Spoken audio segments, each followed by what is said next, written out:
Il-festa ta' Santa Marija ta' bilħaq iġġib magħha l-kummerċ u t-turiżmu marbut ma' dan il-perjodu tas-sena. Dan b'mod partikolari għan negozjanti Awċin li ta' kull sena jkunu qed jistennew il-mewġa ta' turisti li jarħula lejn il-gżira ta' Tletoljiet biex iqattaw ftit jiem ta' mistrieħ. Iżda b'differenza mis-snin ta' qabel din is-sena rat żieda sostanzjali fin-numru ta' turisti li jażlu l-Għawdex bħala destinazzjoni tagħhom, żieda li qiegħda tkun kontinwa. Spjega dan il-kap eżekuttiv tal-Awtorità Awċija għat-Turiżmu Joe Muscat waqt il-programm Issues. Meta wieħed imur lura fis-snin dal-aħħar 5 snin jara illi minn kull 100 li kienu jiġu turisti f'Malta kemm kien qiegħed jieħu Għawdex. U nsibu illa 5 snin ilu minn kull 100 li kienu qegħdin jiġu Għawdex Malta f'Għawdex konna qegħdin nieħdu 6 minn 100.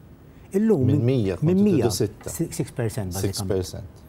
Però s-sena l-oħra minn 100 illi ġew f'Malta Għawdex irnexxielu jattira 9.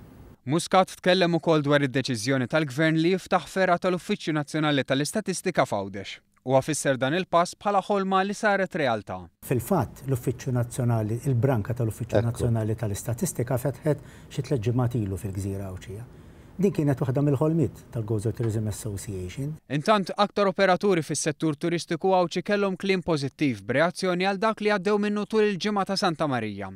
Viktor Borċ, Lukandi Rewlini, ikkummenta hekk. Dan il-weekend pas-soltu tajjeb, naħsbin kien weekend aħjar ta' snin oħrajn. Kien hemm increase overall kien hemm increase kemm ta' ċenċ, kemm il-Konokopja u kemm is-St. Patrick's. Tantu hekk li aħna ma stajniex nieħdu bookings iżjed. Joe Spiteri, sit f'Tamena Estates ukoll kellu aħbarijiet pożittivi x'irrapporta. Minnu ħatija nista' ngħid illi kellna rispons qawwi.